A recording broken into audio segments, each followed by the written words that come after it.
Hamas has announced the release of 3 Israeli detainees as part of the 5th batch of the first phase of the detainee exchange and Gaza ceasefire agreement. The Israeli army confirmed receiving Eli Sharabi, Ahad bin Ami and Or Levi after Hamas freed them in Deir al-Balah. Gaza, in return, Israel released a group of Palestinian detainees under the terms of the agreement. Meanwhile, one of the released Israeli captives has urged the Israeli government to begin talks for the second phase of the ceasefire deal, signaling the possibility of further negotiations.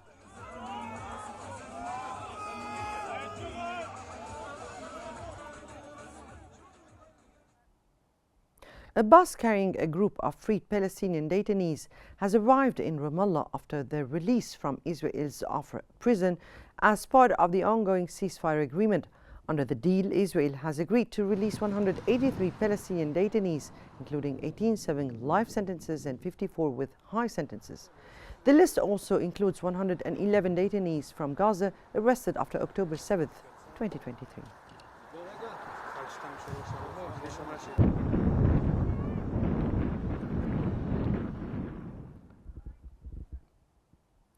Egyptian Foreign Minister Badr Abdulhadi has reaffirmed Egypt's commitment to stabilizing the ceasefire and ensuring the full implementation of its 3 phases.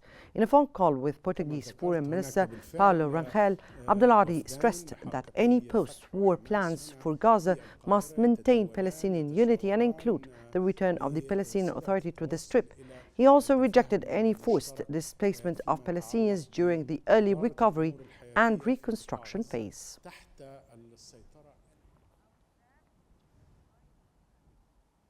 Israeli media has reported that Phase 2 of the detainee exchange deal between Hamas and Israel will begin after Prime Minister Benjamin Netanyahu returns from Washington and the cabinet convenes. Netanyahu hinted at war if Hamas remains in Gaza and the deal falters.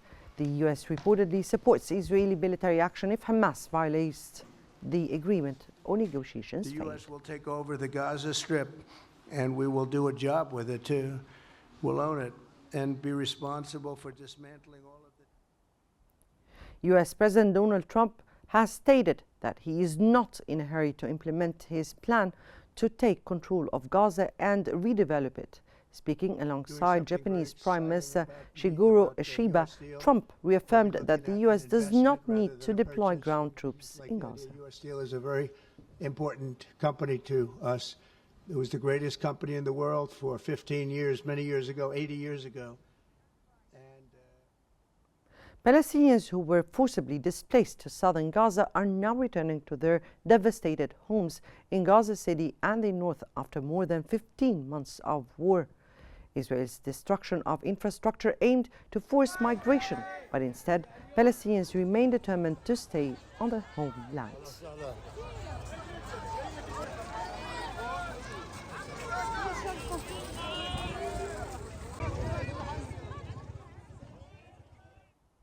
Egypt has strongly condemned Israel's irresponsible and unacceptable statements calling for a Palestinian state to be established on Saudi territory.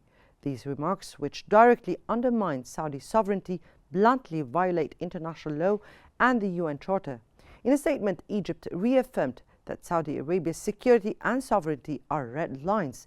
It described the Israeli comments as a reckless breach of diplomatic norms and an affront to Palestinian rights, urging the international community to denounce such provocations.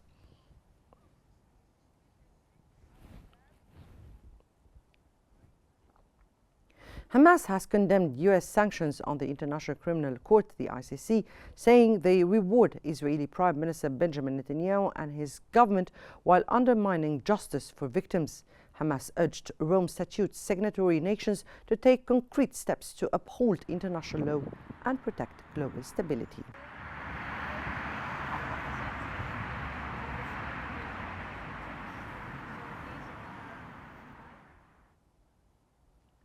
ICC Chief Prosecutor Karim Khan was the first official to be affected by US sanctions imposed by President Trump. Reuters reported that Khan's name reportedly appears in an unpublished annex of Trump's executive order issued last Thursday, which freezes assets in the US and restricts travel for After affected thorough individuals investigation and their families. and on the basis of evidence collected, my office submits that there are reasonable grounds to believe that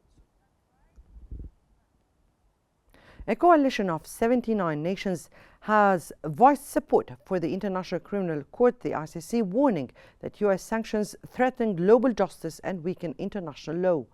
The countries, which make up nearly 2/3 of the ICC's member states, condemned any attempt to undermine the court's independence.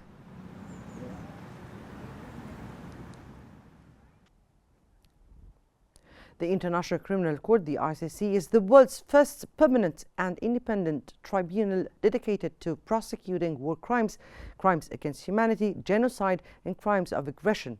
Established in 2002 under the Rome Statute, the court operates from The Hague, Netherlands, and plays a critical role in holding individuals accountable for the most serious offences under international law.